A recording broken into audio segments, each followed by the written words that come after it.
अशरफुल अंबिया वल मुरसलीन सय्यदना नबीना व शफीए ज़ुनूबना बिल क़ासिम मुहम्मद बिस्मिल्लाहिर्रहमानिर्रहीम इन्ना हदैनाहु सबील इम्मा शाकिरन व इम्मा कफूरा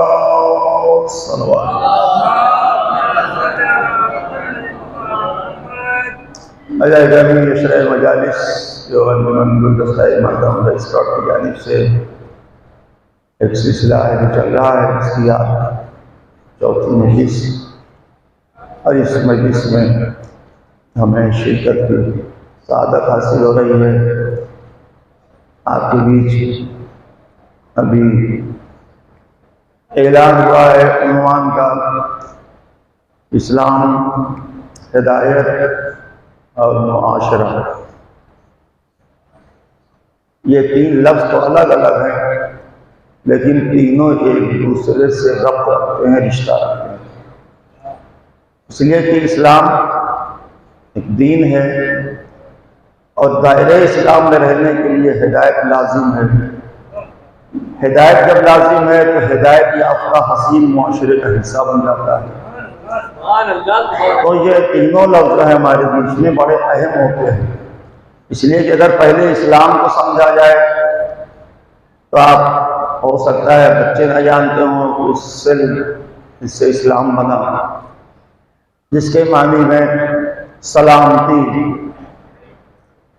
तो जिस दीन का इस्लाम नाम हो, सलामती उसका मानी हो, फिर उसके आगे जब आप जाएंगे तो उसी से मिलता जुलता मुस्लिम, इस्लाम, मुस्लिम के भी मानी उसी से रब्त रखते हुए हैं, उसी से सिलसिले से, उसी लफ्ज़ से बने हुए हैं। तो इस्लाम जो सलामती का दीन है, सलामती जो सलामती हासिल कर ले वो मुस्लिम हो जाता है। और वही मुस्लिम जब शऊर शरीयत के दायरे में तहजीब याफ्ता हो जाए तो लोगों की सलामती की दुआ करता है सलाम करके।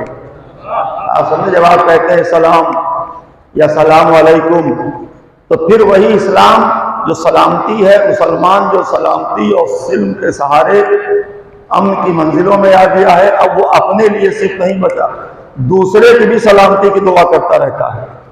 आपने कहा सलाम अलैकुम, उसने कहा वालेकुम अस्सलाम। इसका मतलब है कि इस्लाम के दायरे में सारी चीजें सलामती के उन्वान से आई हैं, और अगर सलामती से हट कर है तो वो इस्लाम का हिस्सा नहीं है, वो कुछ और होगा जो अपने तौर पर, इसलिए कि अगर मैं इसकी कुल्लिये में दाखिल हो जाऊं और जरा साथ कर दूं, इससे और लोगों की शिरकत हो जाए और फिर बयान भी सलावात भेज दे।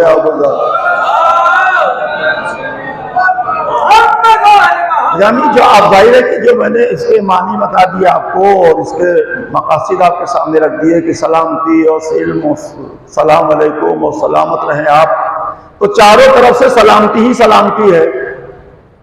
अगर सलामती ही सलामती इस्लाम है और अगर इस्लाम के नाम पर कुछ और हो रहा है तो इसका मतलब वो इस्लाम नहीं है।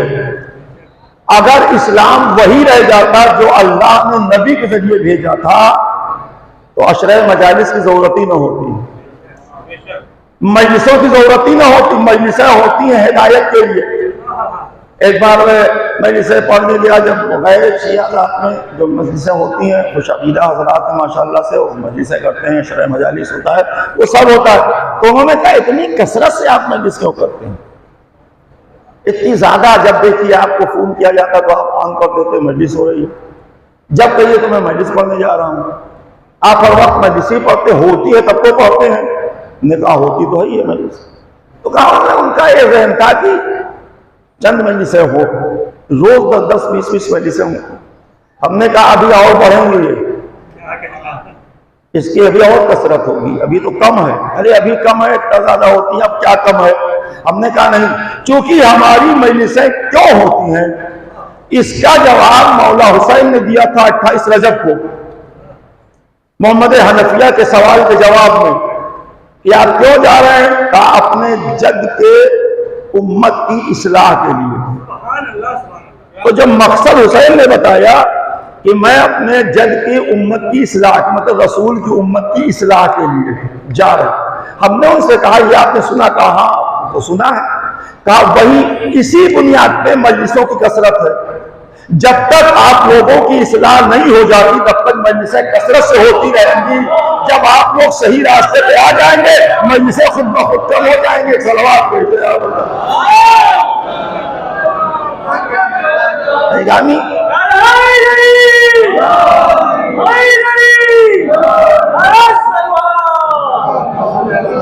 तो जब तक एक भी फर्द हिदायत का प्यासा तड़पेगा तब तक मजलिसें होती रहेंगी। जब तक सबकी हिदायत का इंतजाम नहीं कर देता मेरा मौला हुसैन अपने जिक्र के साए में, तब तक ये मजलिसें होती रहेंगी। उसमें हम भी शामिल हैं, आप भी शामिल हैं। ये नहीं कि आप उसको फौरन फिरके में तकसीम कर दें कि हमारी तो हो चुकी, अब उन लोगों की नहीं। आप ही के लिए अशरा हो रहा है, आप ही के लिए और हमारे लिए अशरा हो रहा है। लेकिन वो फर्क ये है कि जब भी कोई बात बयान की जाती है हिदायत के उन्वान से, इस्लाम की पाबंदी के हवाले से, तो मुआशरा तो बाद में है, पहले तो इधर वाला हिस्सा है, मुआशरा तो बाद में वजूद में आता है।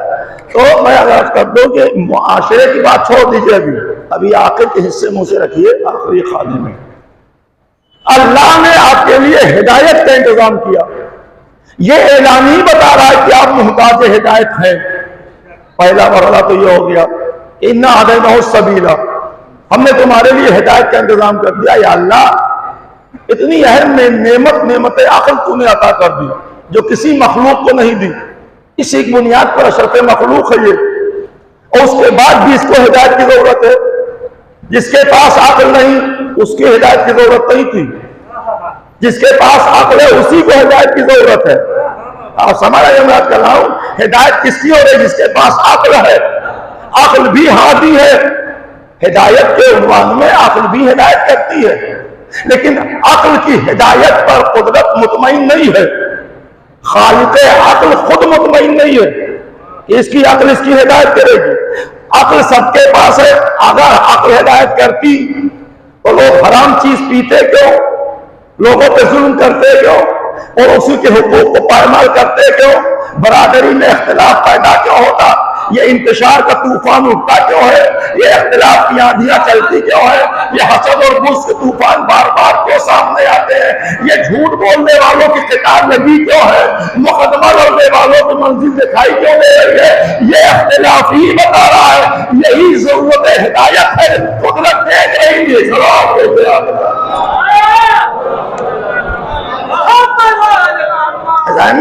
कुदरत देख रही थी कि इनके सूरत हाल होंगे क्या, इनके मामला कहां पहुंच जाएंगे। अब आइए, होता यह है कि अगर आप इस्लाम के सिलसिले में गुफ्तगू करें तो आपके जहनों में ये कितने सारे इस्लामी मुल्क हैं, बहुत सारे, 61 आजकल है, शायद 61-62 ऐसे कुछ है, छोटे बड़े मिला, इतने सारे ममालिक, जबकि और मज़ाहिब के नाम से जो मुल्क है उसमें 2-3 मिलेंगे आपको। इस्लाम से बहुत ही कम, मतलब यहूदियों का मामला, उनके नाम पे मुल्क नहीं है, सिर्फ इस्राइल है यहूदियों का मुल्क है, हर जगह यहूदी, लेकिन यहूदियों का मुल्क नहीं कहलाता, वो सिर्फ इस्राइल कहलाता है। ईसाई बहुत सब है, लेकिन ईसाई मुल्क नहीं होता उनके वहां। आप कहते इस्लामी मुल्क कितने? 57। सबसे परेशान कौम मुसलमान।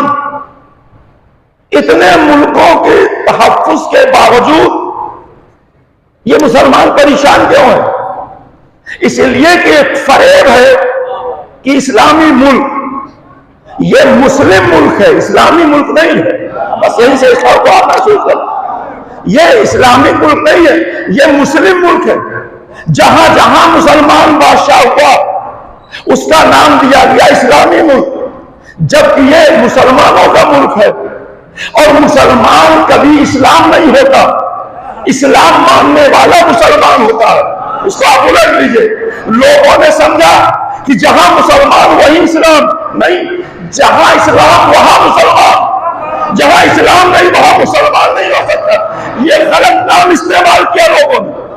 और ये आज नहीं, एक जमाने चला रहा है, जो भी बैठा क्या है, कहा ये इस्लामिक मुल्क है, क्यों? मुसलमान बादशाह। इतना इस्लामी शऊर पस्तियों में गया। ये किले में जोधाबाई मंदिर बना के पूजा करती रही और बाहर खड़े हुए अकबर को मुसलमान जिल्ले इलाही कह के पुकारता रहा। कोई फर्क नहीं पड़ा इसके ऊपर। जब आप विलायत अली की बात करेंगे तब वो देखेगा इसकी मानी क्या हुई। लेकिन जब अकबर को कहना हुआ तो जुल्ले इलाही के माने अल्लाह का साया। एक बादशाह को आपने अल्लाह का साया मान लिया, लेकिन जो वाकई आपके बीच में आइडियल शख्सियतें थी उनको ना अल्लाह वाला माना, ना अल्लाह का साया माना, ना अल्लाह का नुमाइंदा माना, तो आप कहां जाएंगे? आपकी तो पस्ती मुकद्दर बन जाएगी। फिर आप क्या करेंगे उसके बाद? औरंगजेब की विलायत आज तक मशहूर है मुसलमानों में कि वो सूखी रोटी खाते थे और लोगों में रोटियां तकसीम करते थे। वही फसाइल की चोरियां जो होती हैं किताबों से, इधर से उधर कर दो, उधर से इधर कर दो, अलकाब की चोरी, फसाइल की चोरी, शख्सियतों के कमाल को ट्रांसफर कर देना दूसरे के नाम पर, ये उनका मामला है। तो ये रोटी बांटते थे और रोटी खाते थे और बिल्कुल बोसीदा लिबास पहनते थे और बड़ा फकीराना जहन था। इसके बावजूद कि औरंगजेब, जाहिर है नाम ही आता है तो डर जाते हैं लोग। ये औरंगजेब कत्ल गारत, भाई को कत्ल कर दिया, बाप की आंख फोड़ दी, उसे कैद खाने में डाल दिया। एक कातिल को वली कहने में हिचकी नहीं है कौन? आप समझेगा बात का? एक कातिल की विलायत का इकरार बड़ी आसानी से कर लिया। अब अगर तारीख का ओरा उलटिए और यही मानने वाले लोग किसी सही वली को कातिल बना दे तो ताज्जुब क्या? जो जालिम को वली समझ सकता है, जो कातिल को वली मानता है, अगर वली को कातिल कह दे तो ताज्जुब की क्या बात? इसीलिए मुसलमानों का जुमला, उनकी किताब, उनका लहजा, उनका मिजाज, ये सब इस्लाम नहीं होता।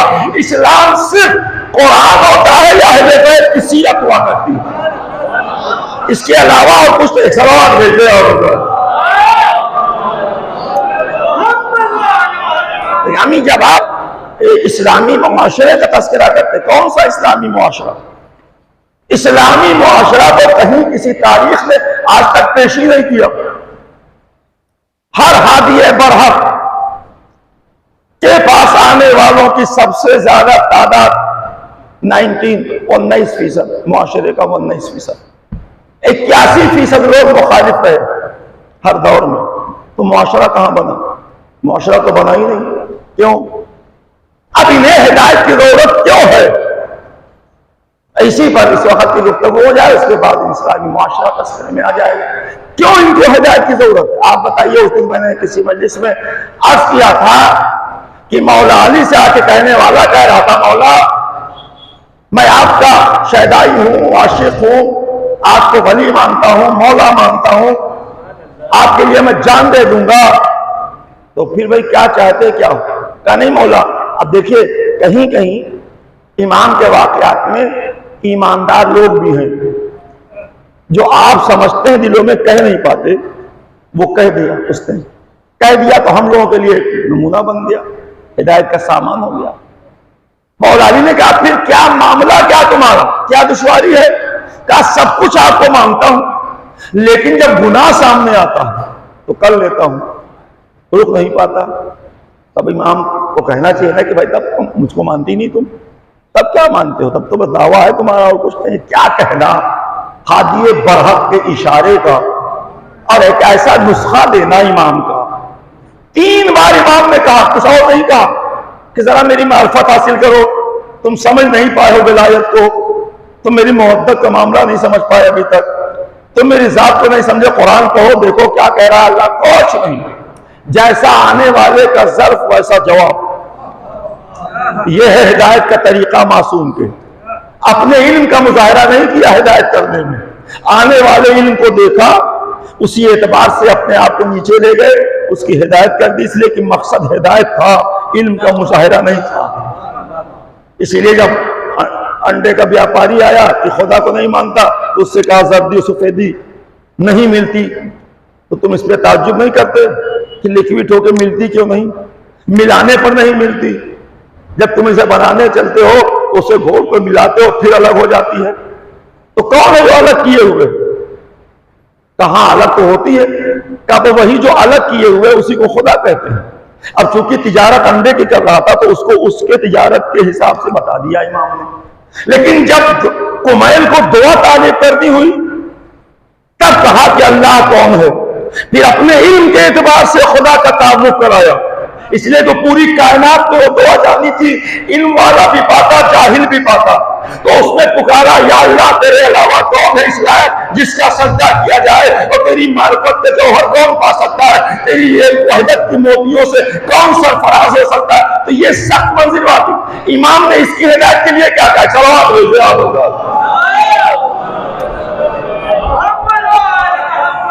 का मौला सब हो जाता है, लेकिन गुनाह नहीं रुक पाता, गुनाह फौरन करता हूं। इमाम ने 3 बार कहा कि तुम अपनी इज्जत करना सीख लो, तुम अपनी इज्जत करना सीख लो, तुम अपनी इज्जत करना सीख लो। मौला ये आपसे मोहब्बत करना सीख ले कि अपनी इज्जत करना सीख ले? क्या नहीं, जब ये अपनी इज्जत करने लगेगा तो गुनाह नहीं कर पाएगा। मैं अक्सर मिसाल दिया करता हूं कि कोई भी आलिम हो, अमामा कबा सब पहने हो, बिल्कुल फुल अपडेट हो, या मैं हूं शेरवानी टोपी सब पहने रहो बिल्कुल, और सड़क पे जाऊं और एक साहब दोस्ताने में मिले, अस्सलाम वालेकुम, वालेकुम सलाम, आइए जरा चाट, बहुत अच्छा है, मोमिन आदमी है, वो बना रहा है, मुसलमान है, बड़ा अच्छा बना रहा है, बड़ा लजीज है, चलिए खा लीजिए। तो ना वो आदमी जाएगा ना हम जाएंगे, हराम थोड़ी ना है, ना कोई शरई कबाहत है, मुसलमान बना रहा है, खा रहे हैं, खा लो। सड़क पे आप चाट के ठेले पे नहीं खड़ा होगा कोई आलिम लिबास पहन के, शेरवानी पहन कोई खतीब आलिम नहीं खड़ा होगा, कोई भी मुहज्जब आदमी नहीं खड़ा होगा। क्यों भाई? कोई शरई का बात का नहीं। फिर क्यों? कहा लोग क्या कहेंगे कि अबा कबा पहले चाट खा रहे हैं। यह है अपनी जात से इज्जत, अपनी शख्सियत का तहफ्फुज। जो आला मौला अली ने जो कहा कि अपनी इज्जत करो, अपनी इज्जत करो, यही अपनी इज्जत है कि गैर संजीदा लोगों के साथ न रहो, हंगामा करने वालों से दूर रहो, नफाजी करने वालों से बच के रहो, गीबत करने वालों से मिलना छोड़ो, गुनहगारों की दुनिया से बच जाओ। ये अपनी जात से इज्जत क्यों? अगर उसके साथ रहोगे तो नेगेटिविटी ट्रांसफर होती है हमेशा। याद रखिएगा, आप कितने ही अच्छे हो, अगर चोर के साथ रहेंगे और आप ईमानदार हैं तो आपको दुनिया शक की निगाहों से देखना शुरू कर देगी, जरूर कुछ होगा। तब तो इसके साथ है, अगर अपने आप की इज्जत कर रहे हो उससे बच जाओ, उससे बचोगे गुनाहों से भी बच जाओगे। चलो आगे आप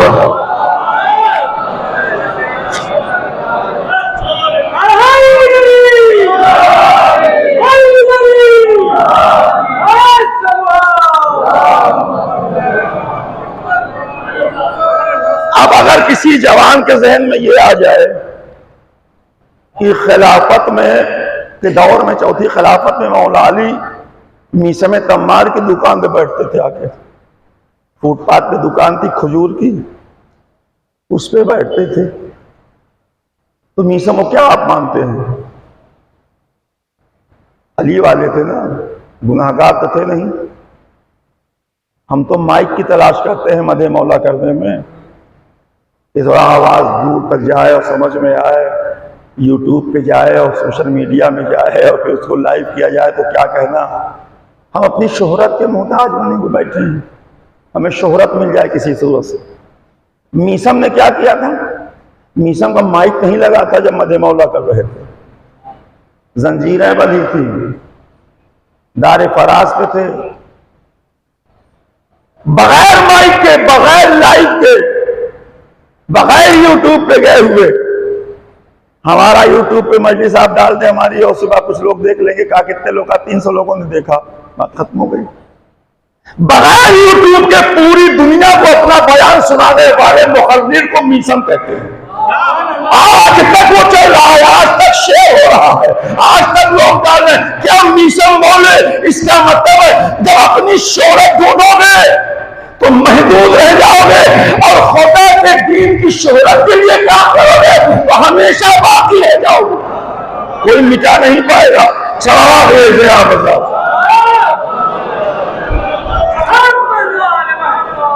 गैर की हमारे भी जो दुश्वारियां हैं आजकल वो सभी जानते हैं, कितनी मुश्किल मंजिल से आप गुजर रहे हैं, कैसे हालात पैदा किए गए।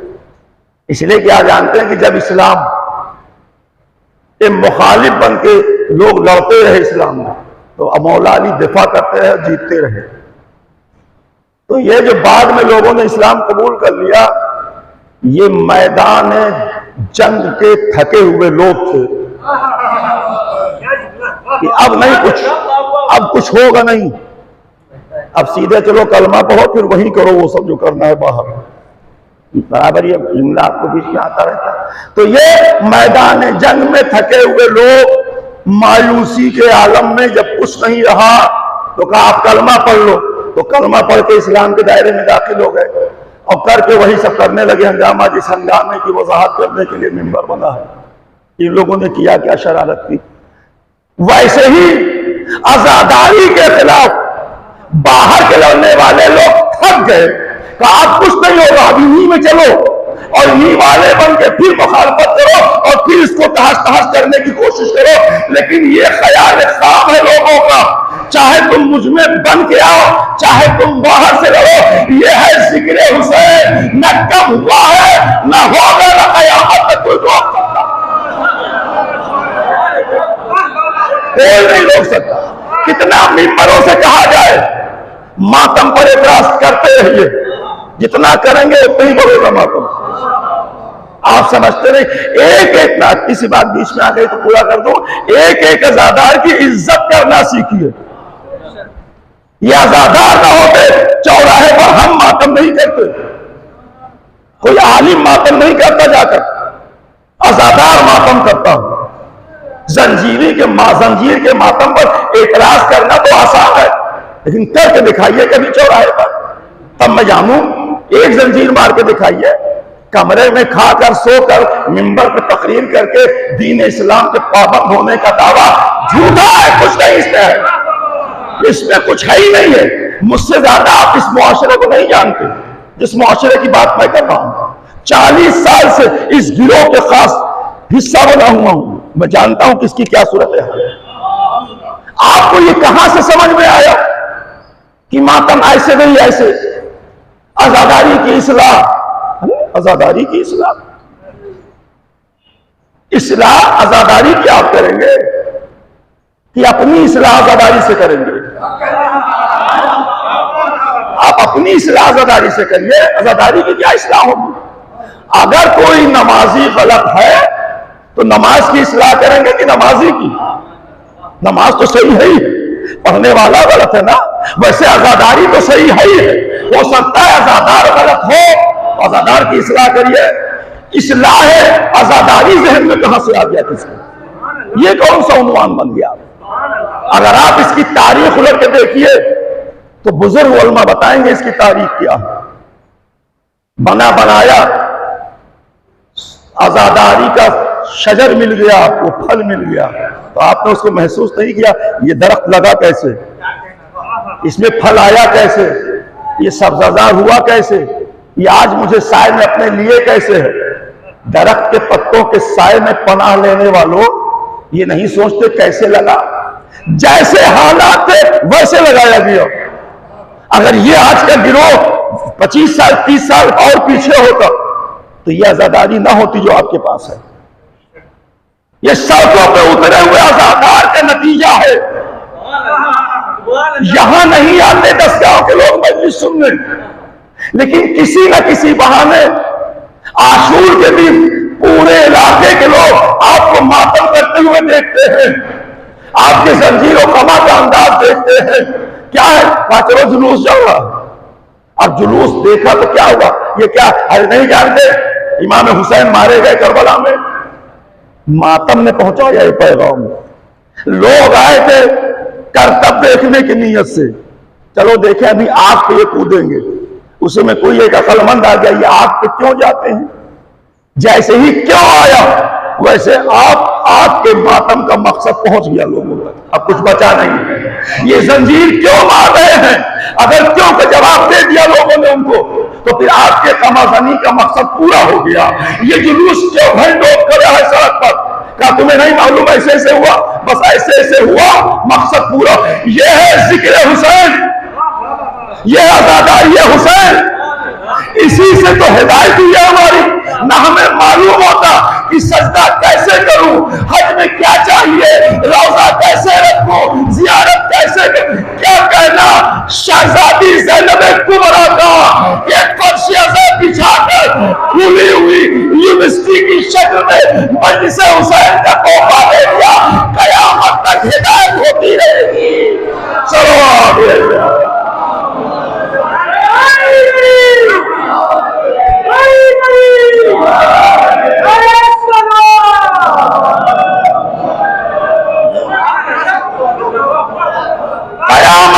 कयामत तक शाहजादी ने जिक्र हुसैन के हवाले से हमारी हिदायत का जिम्मा ले लिया।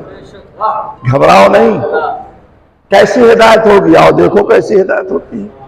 कितने तलाक रुक गए हैं मजलिस के बाद। 2-3 वाकया हुआ आपके बीच में, यहां की बात नहीं कर रहा। लोग इस इरादे से निकले कि मैं तलाक दूंगा, फिर हुआ कि मजलिस हो रही, चलो बैठ जाए। इत्तेफाक से जाकिर ने तलाकी के मामले पर बहस कर दी। इत्तेफाक से जब उसने सुना तो निकला, कहा नहीं मैं तलाक नहीं दूंगा। कहां से रुका तलाक? मजलिस हुसैन से। हिदायत हो गई ना उसकी, वो समझ गया कि अज़वाज जिंदगी में जिम्मेदारियां क्या हैं और किस तरह से होता है।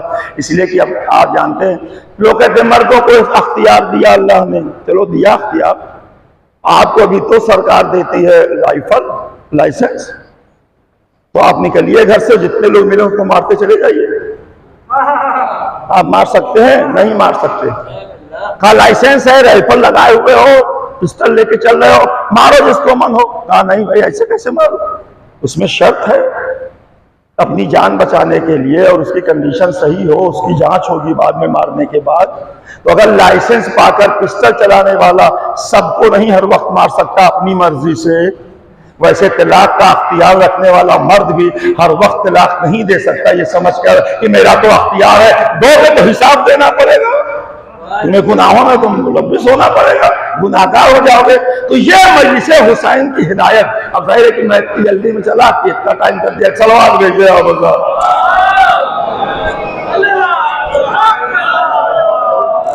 पैगामी हादिये बरहा, आइए फिर वापस चले आए, फिर आपसे दूंगा हिदायत कैसी हो हमारी, किस तरह हिदायत हुई।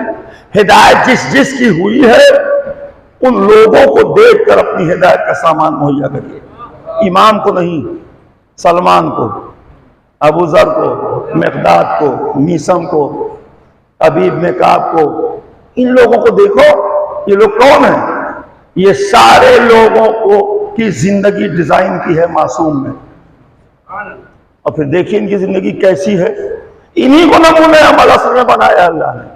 आप तो कह के निकल जाते हैं मासूम नहीं है हम। चलिए मासूम नहीं है, इमाम नहीं है, सलमान बन पाओगे? आलम कुफ्र में पैदा हुए थे सलमान, कितने दिनों के बाद इस्लाम कबूल किया। कुफ्र की गलाजतों से निकलकर इस्लाम की तहारत में इस तरह दाखिल हुआ कि आज वो मिंबर से लायक जिक्र है। हम तो मोमिना की गोद में आए हैं, मोमिन के शफकत के साए में पले हैं, पैदा होते ही हुसैन हुसैन सुनकर बड़े हुए हैं।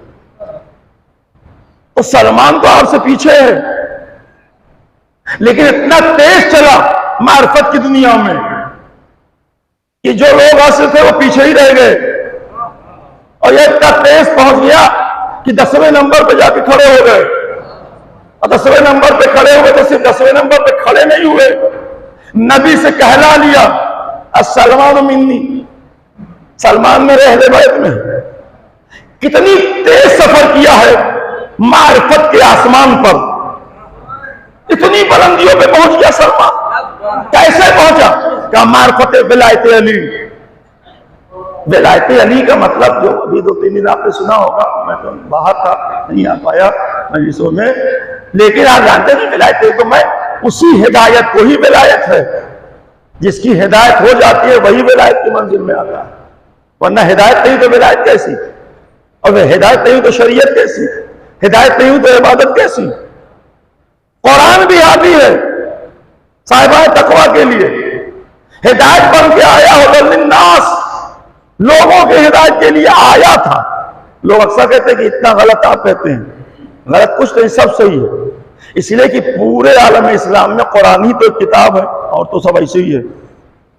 सब में कहीं ना कहीं मर्जी चली है किसी ना किसी की, और ये सिर्फ कुरान है जो अल्लाह की किताब है। इसीलिए कहा जाता है कि जब तुम किताब बनाते या लिखते हो तो कुछ ना कुछ गलतियां हो जाती हैं, और जब वो किताब भेजता है तो चैलेंज करके भेजता, आओ अगर कोई हो तो ले आओ, जवाब ले आओ, जवाब ले आओ, अगर हो तो जवाब ले आओ। तो अगर एक किताब अल्लाह की हो, उसका जवाब आप नहीं रखते, अपनी किताबों को 10 लोगों को दिखाते हैं, उसके बाद भी खामी, उसके बाद भी गलती, कहा किसको कहा फला आलिम को दिखाया, कहा कैसे देखा, कहा छूट गया होगा। तो आपकी किताबें गलतियों से भरी होती हैं, आपकी बनाई, आपकी लिखी हुई। अल्लाह की भेजी हुई किताब पर दावा है, किताब कोई शको शुबा नहीं है। लिखने वाला कह रहा, आप कह सकते हैं अपनी किताब के लिए नहीं कह पाएंगे, आप तो माजरतनामा लिख देंगे, अगर कोई बात हो तो गलती हुई होगी तो उसकी इत्तला दें और इस्लाह कर लें, ये हकीर की तसनीफ है, ये सब कर देंगे आप। अल्लाह ने फौरन सूरह हम के बाद कहा ज़ालिकल किताब ला रैब, कोई शको शुबा नहीं है इस किताब में, हुदल लिल मुत्तकीन, ये साहिबान तकवा के लिए हिदायत है, और जो दावा तकवा कर रहे हैं उनके लिए नहीं। हुदल लिल मुत्तकीन अल्लज़ीना युमिनूना बिल गैब, वो मुत्तकी जो गैब पर ईमान रखता है।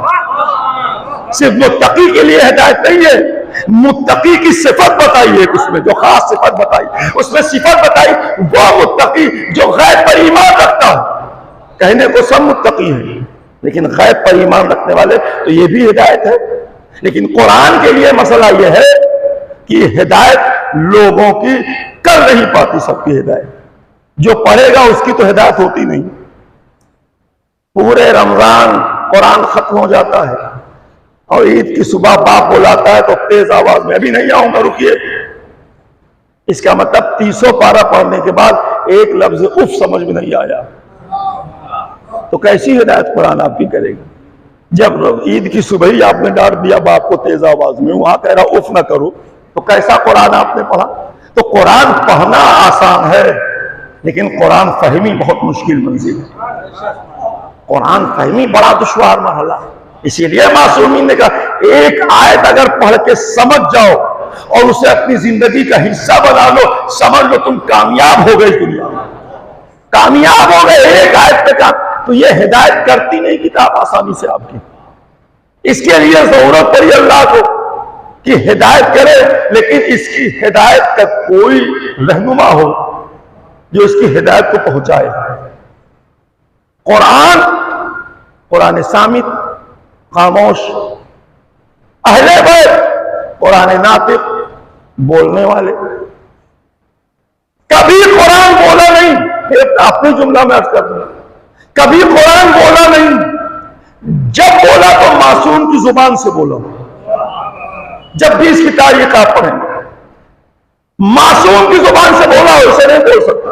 मौलवी की जुबान से नहीं बोलता कुरान, इसलिए कि उसके बोलने में क्या है, वो लोग हैं। इमाम ने कहा इसके 2 मानी हैं, एक जाहिरी एक बातिनी। जाहिर तुम जानते हो, बातिन मैं जानता हूं। तो कुरान पे बहस बहुत आसान नहीं होती, लेकिन हिदायत है, वो भी आई हिदायत सबके लिए बनकर किताब अल्लाह, लेकिन किया हिदायत सिर्फ तक़वे की मंजिल में आने वालों की। क्यों? इसलिए कि जो खुदा को मान लिए उसी की तो हिदायत करेगी। जो मानता ही नहीं, जो नहीं मान पाया उससे तो जो किया आपका ये के हवाले से। अब जरा सा मैं समझता हूं कि इस बयान को उस तरफ ले जाया जाए जिसे मजलिस कहा जाता है। सलावत भेज दे आप।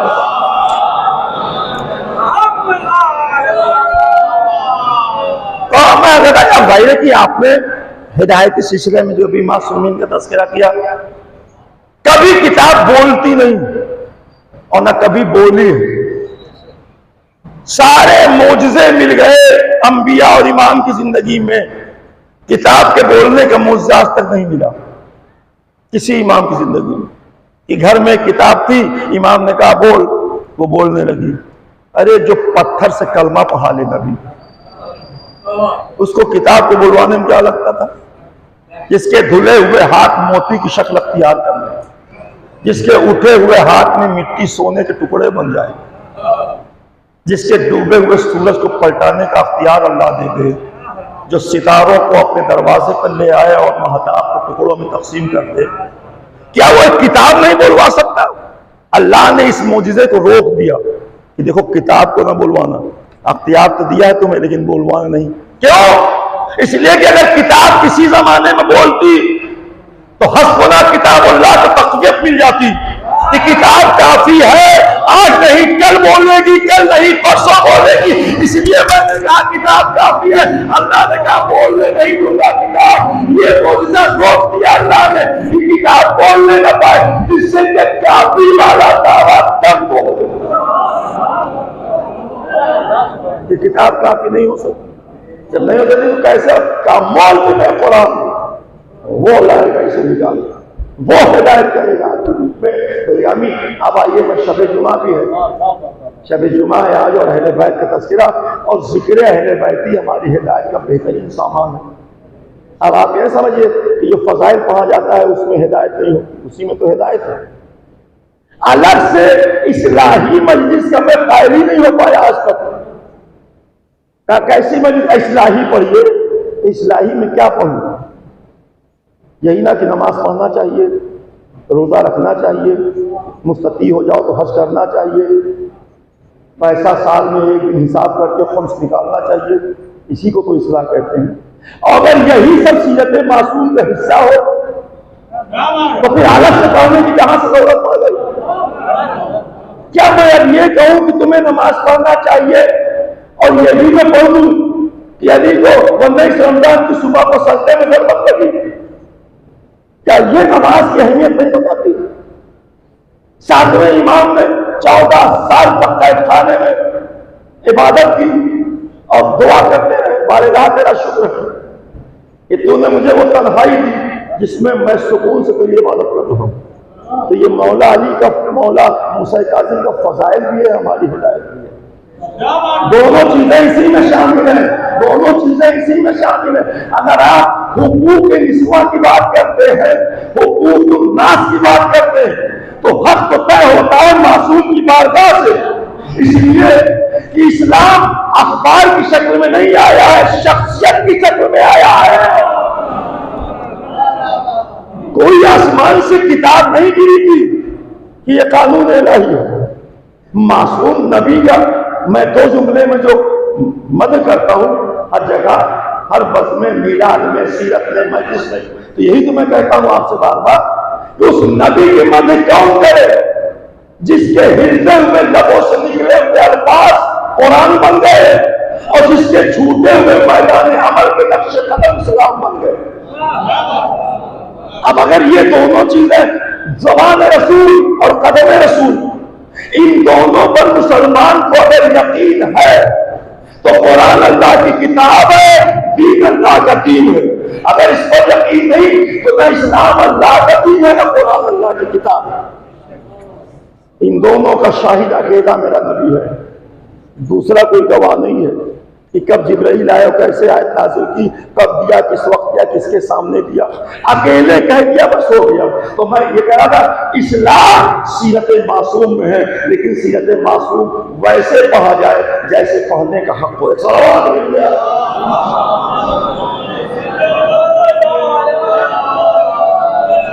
यानी वो मुआशरा इस्लामी जिसकी तमन्ना कुरान और इस्लाम लेकर आया है, वो कैसे वजूद में आएगा?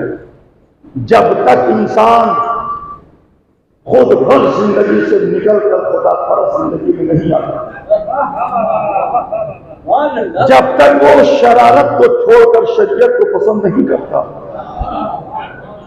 जब तक वो जलालत को छोड़कर इज्जत की जिंदगी को पसंद नहीं करेगा, तब तक इस्लाम का वो मुआशरा जो कुरान के दामन में है नहीं आ सकता। इसलिए कि अल्लाह ने नहीं कहा कि जबरन बनाऊंगा इस्लामी मुआशरा।